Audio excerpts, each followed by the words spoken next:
All right, everyone. My name is Pascal Borel, and I'm speaking to you from Geneva, Switzerland. I'm not in my Swiss mountains today. And today I'm going to read you the book I have written both in French and English that you will find both on Amazon, of course, but you will also find it on our website www.forovet24.com. All the texts are displayed there for free, and you have a comment section at the end of each chapter where I would wish you to comment, criticize, say whatever you feel so that I can use it to better my action and what I'm suggesting to you. The main purpose of that book is to give back their strength to our democracies at the service of the only sovereign, the people.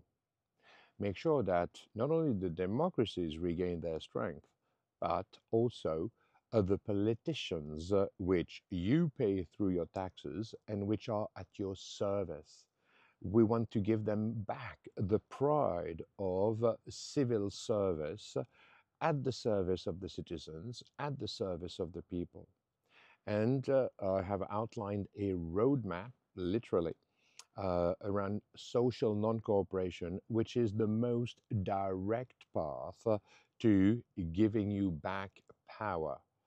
It is the most direct path to the destination that we want to reach all together. All together. And, well, you'll take it at face value or not, but, you know, read it. It's an investment. But it is your choice. I've been thinking for 3 years about this and how to achieve our goals. Today I'm going to read to you an important chapter of the book, which is the constitutions and where they come from, what are they designed for. This is chapter 10 of the book 2024. A few citations. The Constitution protects the people from their government. When a constitution no longer represents the interests of the citizens, it becomes their enemy. A constitution must die to allow for its rebirth and return to serving the common good. Excessive freedom for the states or individuals leads to slavery, which is the final stage before rebirth. Give a man power, and you will know who he really is.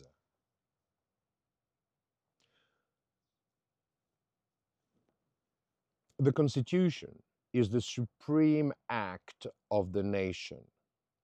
It is the founding document, the mainstay that upholds the social, legal, and governmental structure in which we live.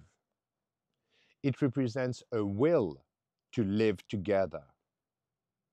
The Constitution protects your life, shields you from dictatorships, offers you freedoms, and provides the security needed to create a family, raise your children in peace and justice, and ultimately to love your neighbor. We are all equal before the Constitution. It applies to everyone without discrimination, and nothing and no one can transgress its content. The Constitution stands above the law. It is the expression of the values that people have chosen to defend in the interest of all, and it admits no exceptions. A constitution simply contains and describes the fundamental principles and rules that people have freely chosen to live together, to exchange knowledge, goods, and services. The Constitution is the guiding thread, the roadmap that defines our duties towards one another and the freedoms that stem from them. The legal framework respects, defends, and protects the Constitution. No law is superior to it, nor can any law infringe upon it or create an exception to its application. Individuals are personally responsible for respecting, defending, and protecting their Constitution, and they cannot transfer this responsibility to anyone else, neither to a legal entity nor to another individual. The Constitution is the most precious inheritance from your ancestors. You received it like a silver spoon in the mouth, without having to write it, without having to fight to establish it. So why is it that you do not care about it? Why do you not use it to defend your quality of life, especially when it was given to you precisely for that purpose? Why do you not respect the work and courage it took for men and women to offer it to you on a silver platter? The answer lies in a few words. You neither understand its value nor its meaning, and you do not know how to use it to defend your interests, those of your loved ones, and those of your broader community. I would like to accuse you of ignorance, stupidity, or intellectual laziness, but I cannot. It would be too easy. Your misunderstanding of what a constitution should be and what it provides for you is deliberate, organized by the education system, the media, and especially by politicians, even though they are supposed to be its defenders. There is no organized conspiracy by individuals who wish to harm you. This situation is, once again, part of the inertia of the rules governing the evolution of life. The texts of our constitutions, like the founding text of our religions, always begin with good intentions. They are written by prophets, leaders, philosophers, gurus who seek harmony in the relationships between you, your community, and your environment in the broadest sense.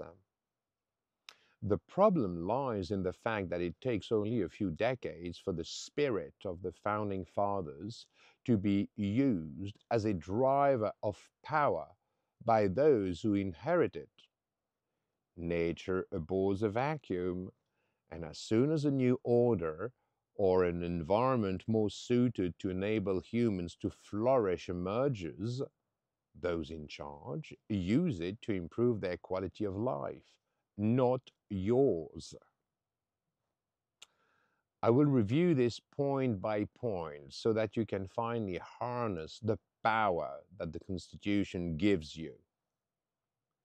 In its first definition, a citizen, from the Latin civis, is someone who has the right of citizenship, who voluntarily participates in the life of the city. They are a member of a city-state and have the right to elect and be elected in public assemblies. They share with their fellow citizens the power to make laws and participate in the decisions related to war, justice, and administration. The foundations are there, and to give them strength, the first texts that would become our constitutions were written. They were first called charters or pacts, establishing the rules that citizens wished to respect for their security and the flourishing of their community. For example, the Pact of Grütli from 1291 is considered the founding act of Switzerland. It is above all a defensive agreement between three cantons that pledge mutual assistance against any external aggression, in particularly from the Habsburg, i.e. the Germans. The text was composed only on one page, summarizing the commitment of each party with a simplicity that made it understandable and accessible to all. This simplicity is essential to the work that I'm proposing to you today. But let us take a moment to go back even further in time. All human beings share the same biological fundamentals, the same physiological needs to ensure their survival, and the same means of reproduction to pass on life. Regardless of our culture, religious belief, or governance systems, we are all very similar in how we share knowledge, exchange goods and services. Regardless of the commercial exchanges or the currency used, we all need more or less the same accounting rules to tally our gains and losses. In the same vein, it is easy to observe that all constitutions, whether Swiss, Russian, American, French, South African, Chinese, and all others, share the same fundamentals. The reason is simple. All humans need a common platform that corresponds to common needs. Politicians are well aware of this, and to win you over, they claim to offer you what you so desire. This is why, in the end, all constitutions will sooner or later have more or less the same content, with some differences due to the cultural aspects of the populations to which they apply. Already today, they all claim to put the people at the center, to defend the citizens and give them power. But in reality, these are lies. If you take time to read some of these constitutions, you will quickly realize that they are riddled with exceptions, with little killer phrases that prevent citizens from possessing the political tools to exercise their sovereignty. They are controlled by experts, all from the same universities, all trained in the same way, incapable of thinking outside the box, incapable of thinking differently. They are all afflicted with complexities, and they use this complexity, which no longer makes any sense, to empower themselves.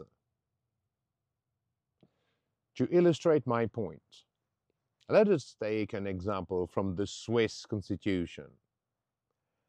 As crazy as it may sound, the Swiss citizen does not have freedom of expression. They have freedom of opinion, but this freedom is subordinated to political whim. In other words, the Swiss citizen still has the right to think, to have an opinion, but he must do so in silence, in inverted comma.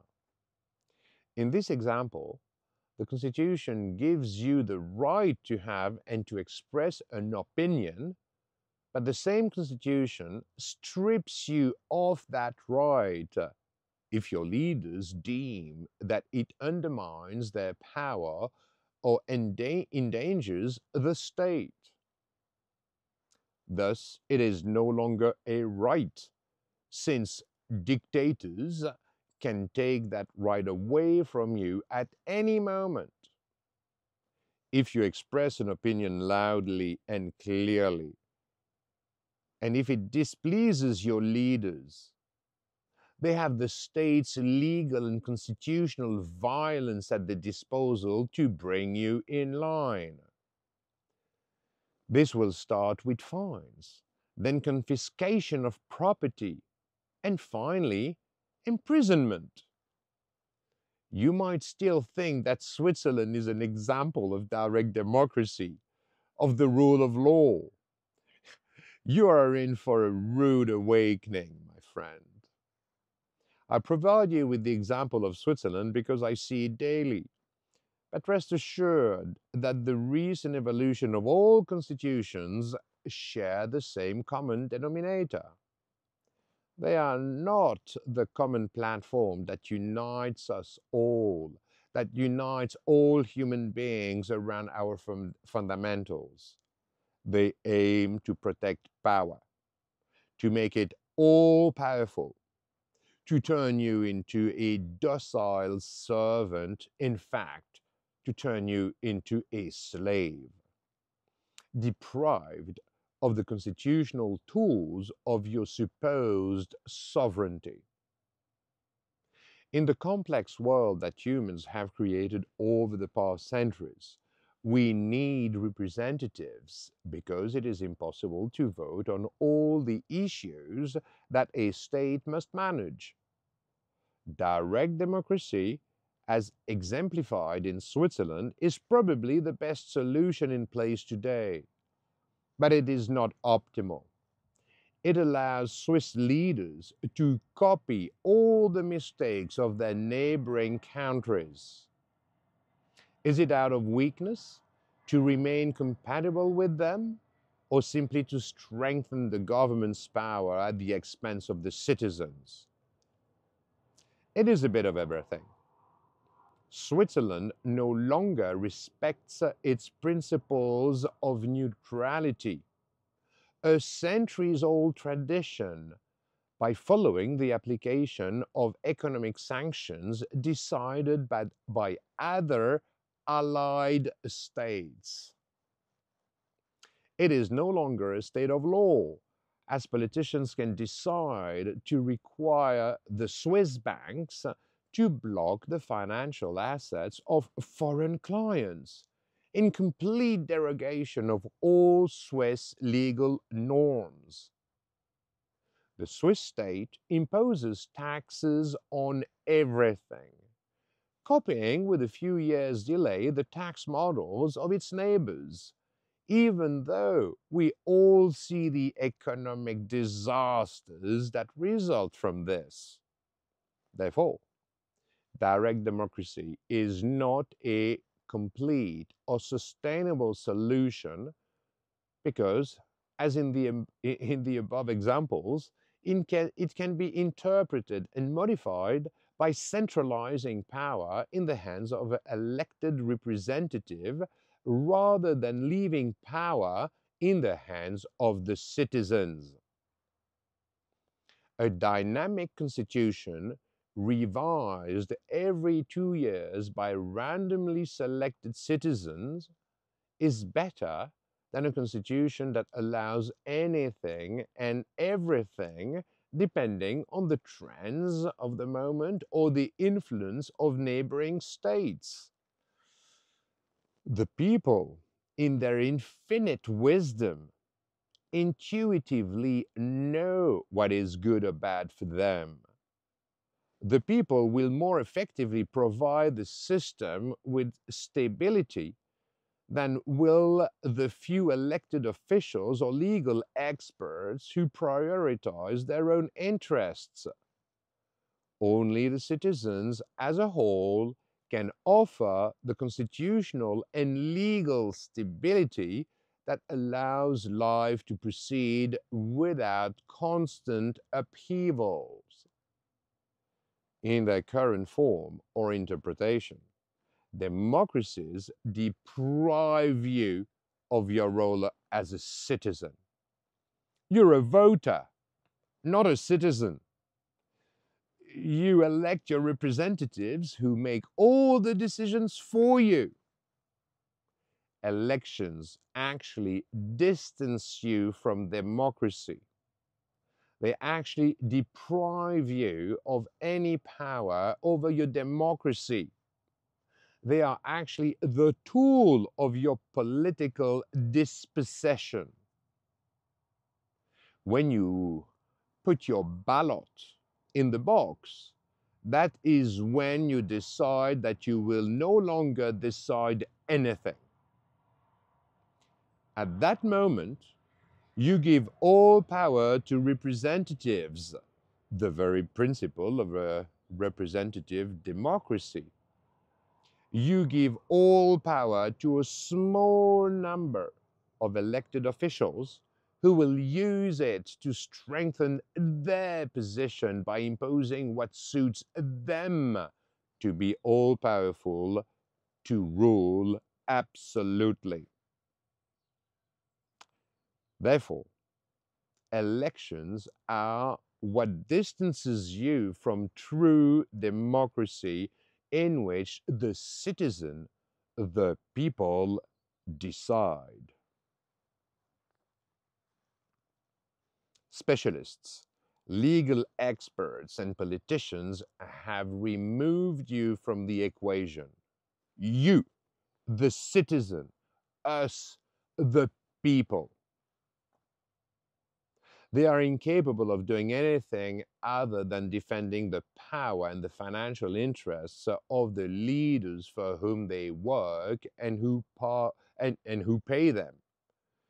They have the arrogance to think that only they can provide you with the social, legal, and constitutional rules, because they are convinced that you are too stupid to establish the rules that allow you to live your life as you see fit. Without realizing it, these so-called experts, high-flying academics, are puppets serving the financial interests of people smarter than they are.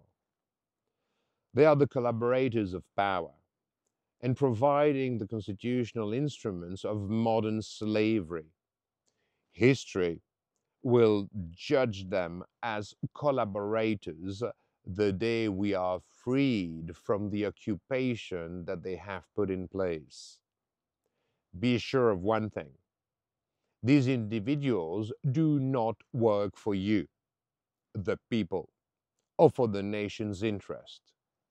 They are the collaborators of a clique of politicians, big tech, big businesses, and large shareholders who own the capital. They are the collaborators who give inertia to a system that only serves a small percentage of the human population at the expense of the overwhelming majority. They will be judged as such by history. They will be judged as traitors to the collaborative spirit that is the strength of our species. They will be judged as the criminals who stole the people's freedom via the rules that they imposed upon us, making you a slave, making more than 90% of human populations their slave. That said, do not fall into the trap of binary reasoning: good, bad, left, right, wrong, reward, punishment, and so forth. You must rise above your desire for revenge, even if you feel all the injustice of the situation. Even if you have suffered, even if they have stolen your quality of life for years, even for decades. You want to be recognized for what you build, not for what you destroy. Your value lies in giving back the opportunity, even to your worst enemies, the opportunity to rise from their ashes and to serve what you consider to be just and desirable for you and for your loved ones. Your victory will be complete only if this is achieved without spilling blood, without fighting. Today's enemies must become tomorrow's allies. Your enemies must be forced to adopt your behavior, to recognize the value of what you propose. To win, you must assimilate them into your cause. They must adopt your superior model. Like China, which Sinicized made Chinese all its successive invaders. China incorporated them, convincing them that its mode of civilization, its philosophy, was more capable of giving them the quality of life, the security, and the comfort to which they aspired even as invaders. This is the strength of Chinese civilization. And on a larger scale, it is the only strategy that can truly give you victory. To win, you will not pass judgment on today's collaborators. You will not condemn them. On the contrary, you will restore their pride in contributing to common good via the new constitutional rules that you will offer them as a gift, which you will impose upon them benevolently. You will give them the opportunity to enter the history books as the drivers of the constitutional revolution rather than as collaborators, in inverted comma. They will become your indispensable allies once again, the defenders of the rules that unite us rather than those that divide us. You will give them a chance to join your cause. You will not seek revenge or find a scapegoat for the harm they do to you today. You will allow them, and when necessary, force them to join your cause. You will use the Chinese model. Today's enemies will become your strongest allies tomorrow. You will offer them the roadmap that will guide them to our common, united destination. Here is another anecdote. When I travel in France, I see many monuments to the glory and courage of the French resistance. I have seen no monuments to the glory of the collaborators.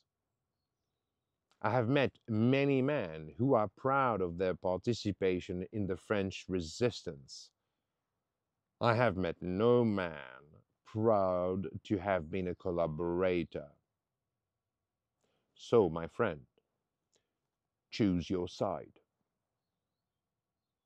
Your choice will have consequences.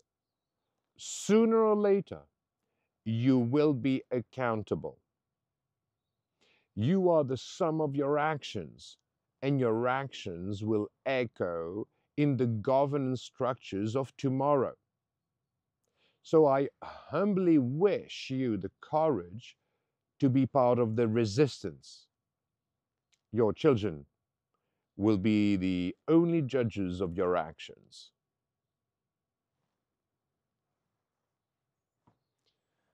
In any field, each generation rises higher because it stands on the shoulders of the previous generation. It does not start from ground level. It does not start from scratch.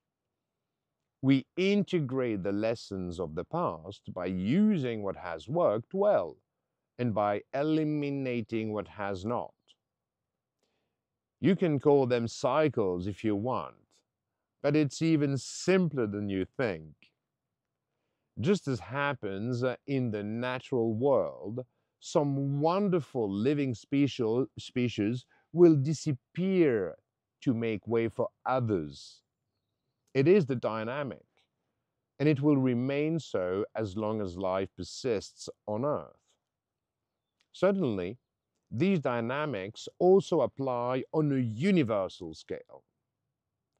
Our constitutions should reflect the same dynamics as those that shape the evolution of life. Our constitutions cannot merely serve financial interests or the centralization of power in the hands of a small group of privileged individuals. This point is essential to the success of what I'm proposing. When a group of individuals have the ability to dominate you illegitimately, but legally from a constitutional point of view, you cannot expect them not to so do. Most of them actually do this in good conscience, convinced that they are doing what is necessary, what is right. But like every living being on our planet, they cannot escape the bias of prioritizing their own well-being. If our representatives write the constitutions, it is evident that they will establish rules that do not threaten their power. They will establish rules of which they are not afraid, rules that will not make them responsible or accountable for their actions. They will grant themselves total immunity. They will set up false checks that will be ineffective in curbing their power, even in the event of proven wrongdoing. That is what we observe in all constitutional democracies today, and it is normal. There is no one to blame. The laws of the evolution of life on Earth are at work. Every living being primarily concerns is itself with its own survival. It seeks security and stability in the environment that sustains it. This is neither good nor bad. It is genetically programmed to do this. If it is a strategical position to exploit its environment for itself, it would be an error in terms of the realization of its biological value not to so do. Our politicians and their experts are no exception to this rule. They are neither good nor bad. They do not merit your insults, your contempt, your anger, and even less your violence, because we are all programmed this way, i.e., to do what is good for ourselves in absolute priority. Today, the rules are not written for and to protect the general interest, but are written by elected officials to protect and to strengthen the power of those elected officials. That is their fate. May I remind you that the first Greek democracies, founded by humans whose goal was to give everyone the maximum opportunity to thrive, systematically used sortition, drawing of lots. Most historians, even economists, recognize that this was the foundation of the success and longevity of the first Greek democracies.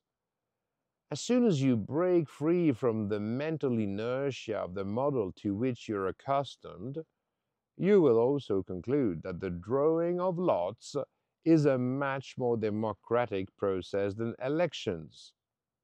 It is the only way to keep the people in control and to avoid lobbying and to prevent the centralization of power around the interests of a minority.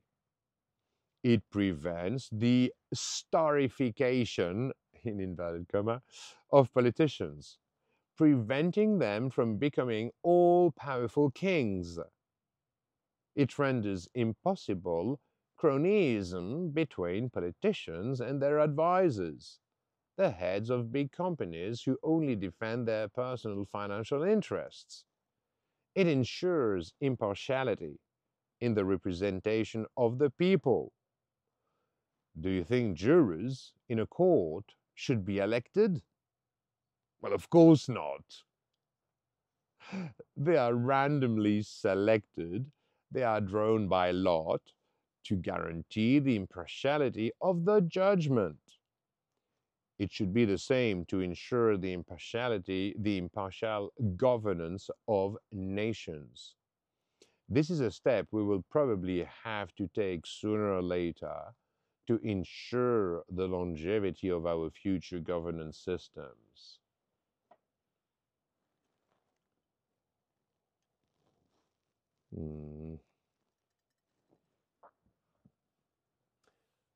When a constitution is dying, it spans 300 pages or more. The constitution in this case no longer deals with the values around which we are all united, but rather defines a plethora of rules that do not belong there. Rules that should be found in the article of law, in the Code of Articles of Law, CAL, C-A-L.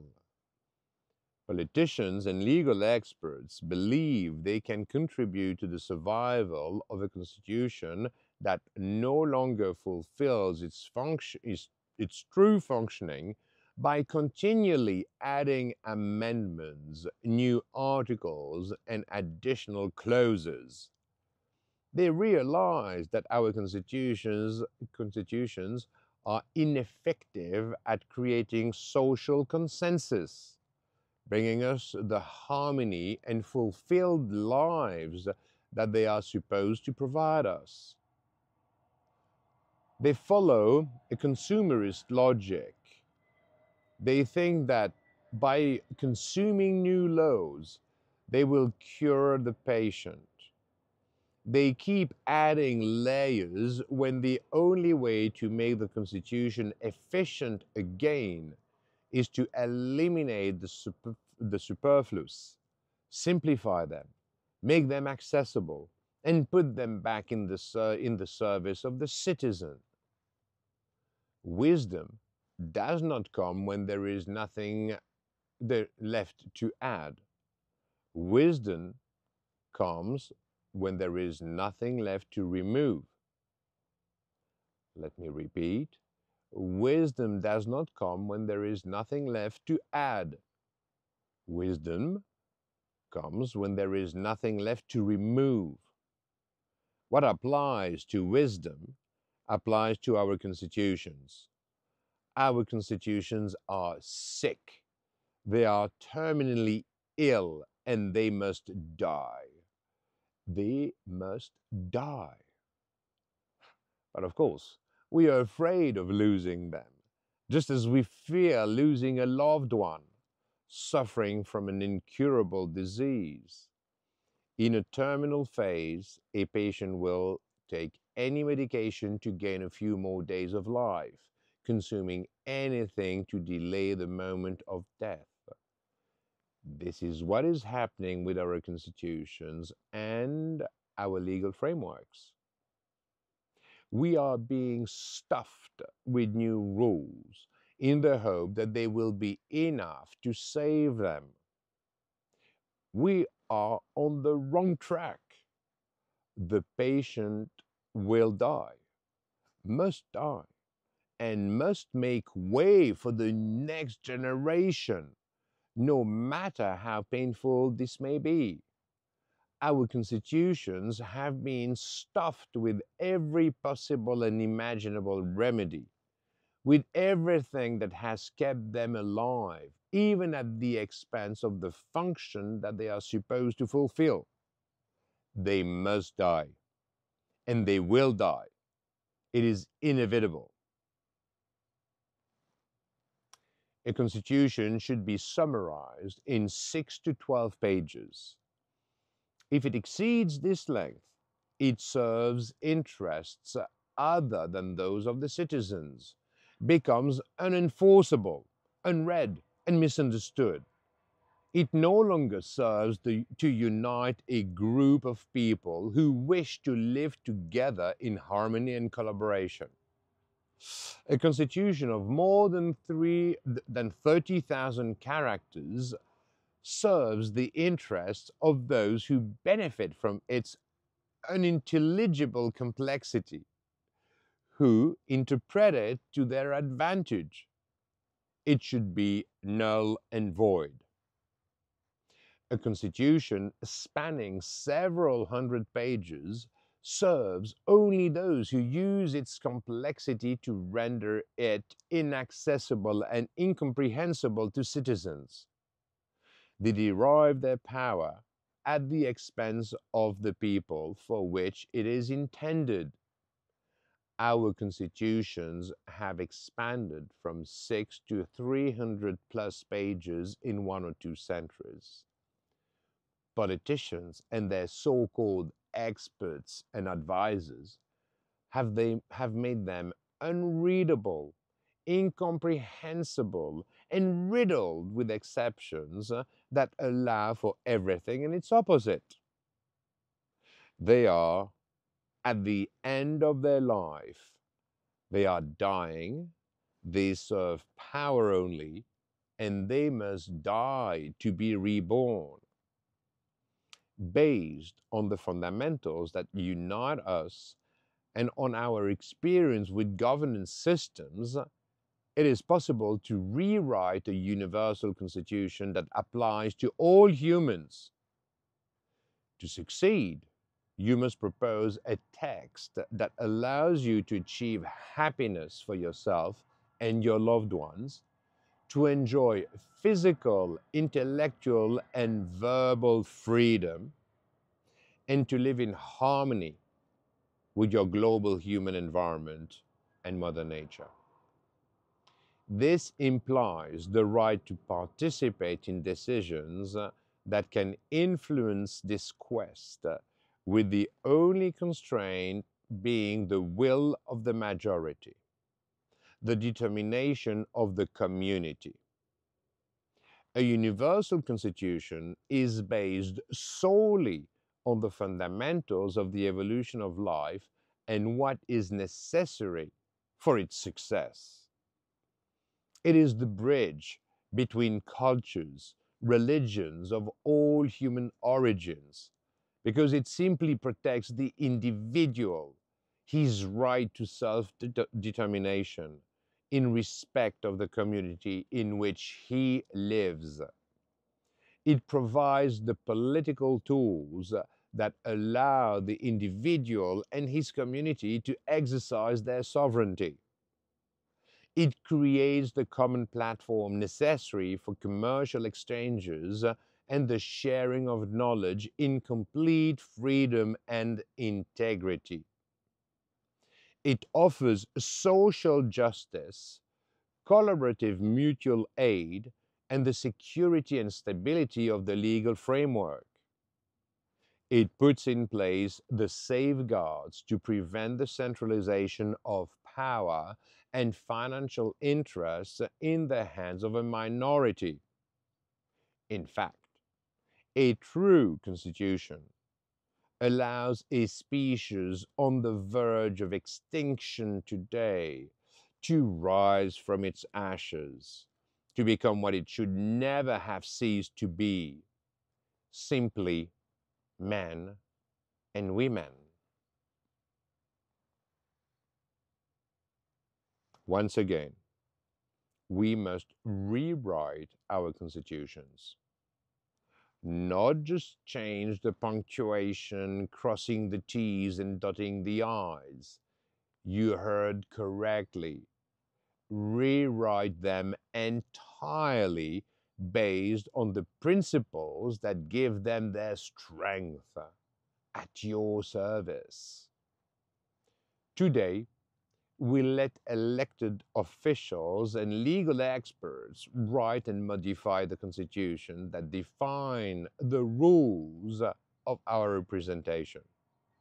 This is a serious error. The people are the only ones capable of rewriting our constitutions and the rules that unite us. This requires no training, no specific knowledge in any sector of human activities. All individuals have within themselves the common sense and the values necessary to get along, to collaborate, to know what is good or bad for them, for their families, for their friends, and for others in general. The evolution of life has programmed us all this way. Drafting a constitution is in no way a matter for specialists, legal experts, or politicians, and even less so for the most educated among us. The constitution must be readable and understandable by everyone from childhood, from the age of 7 years old. It contains the principles, the values, and the fundamental rules that apply to all. It gives us our duties and our responsibilities towards each other. It gives us our freedoms and their limits.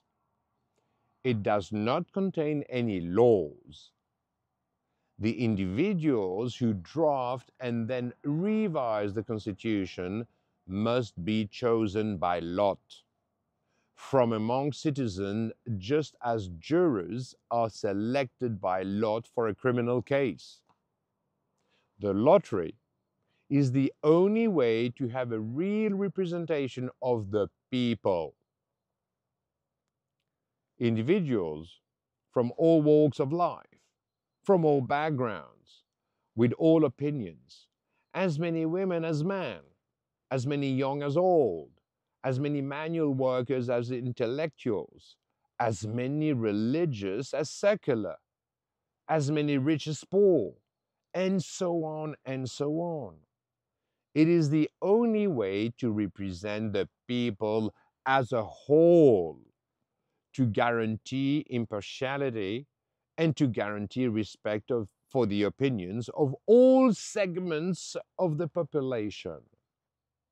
This forces agreement beyond our differences, beyond the common interests of a minority of elected officials who lend each other mutual assistance to impose their will upon you. To achieve this goal, the first article of the Constitution defines the constituent rules. 101 to 1001 constituent citizens are chosen by lot every 2 years, 7 days before meeting in a constituent assembly. It is a civic duty, and no one can avoid it. The political leaders are not aware of the identity of those chosen by lot. They are summoned for 48 hours, 2 days of work, in a closed session to review the Constitution and to make the necessary changes to define and defend the values and interests of the citizens of the nation. The time constraint of 7 days for the summons and then 48 hours for the closed session is essential to prevent any lobbying. The Constitution must fit within 6 to 12 A4 pages or 15,000 to 30,000 characters. A Constitution that exceeds 30,000 characters or 12 A4 pages is unconstitutional, null, and void. It must be reformulated. Constitutional amendments are voted on by a majority of the 101 to 1001 constituent citizens chosen by lot, always an odd number to ensure a majority emerges, abstention during the vote is prohibited, and no proportionality is allowed. If the Constituent Assembly proposes to reduce citizens' freedom or purchasing power, directly or indirectly, it must submit its proposal to a popular vote within 14 days of the end of the session. The people accept or reject it by absolute majority. No proportionality is allowed. We must return to our fundamentals. We must return to the sound and logic of our ancestor. The sound logic of our ancestor. To form a simplicity that makes the constitutional text that unite us accessible to all. We must rewrite them to make them accessible and understandable by all citizens, especially our children. Educational professionals must teach young people as an absolute priority from the age of 7 the constitutional rules that give them freedom of expression, freedom of thought, freedom to undertake, freedom to create, freedom to innovate, and the freedom to start a family and raise their own children in respect of the values that make the human species strong. These rules must be functional, defining the safeguards that protect citizens from the greed and abuse of power by all our current leaders. All powers must fear a counterpower. All powers must live in fear of losing everything if they do not act in the general interest. No community can protect a representative of power if he transgresses for himself or for another the mandate given to him by the people. Elected representatives must live in fear of making an error that renders them ineligible, that causes them to lose their position, to lose their function, in fact, that causes them to lose their livelihood.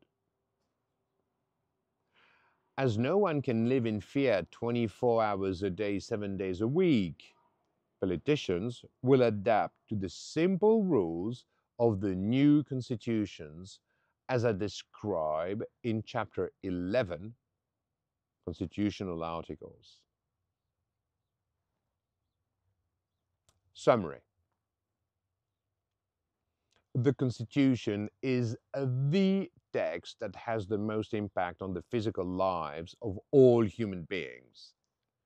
It is the collection of rules that express the values that you choose as the best to give you a good, fulfilling, accomplished life. The Constitution is the expression of our will to live together. It defines your duties and responsibilities, makes you a citizen, gives you your freedom and its limits. It protects you from dictatorship. It applies to all without exception. We are all equal before our Constitution. You are personally responsible for thinking about, defending, and respecting your Constitution. No one can substitute for this individual responsibility. The states and politicians are the defenders of your Constitution. They are its guardians and respect it more than anyone else. The Constitution is above the law. It is the reference, whatever the circumstances are. No court can oppose it. The Constitution belongs to the people. It belongs to the citizens. It belongs to you. You are its owner. You are its architect. You are the architect of your Constitution. Below are the constitutional articles 1 and 2 on the structure and role of the Constitution. You will find them along with all the other constitutional articles in Chapter 11, Constitutional Articles. May I thank you for your kind and benevolent attention. Peace out.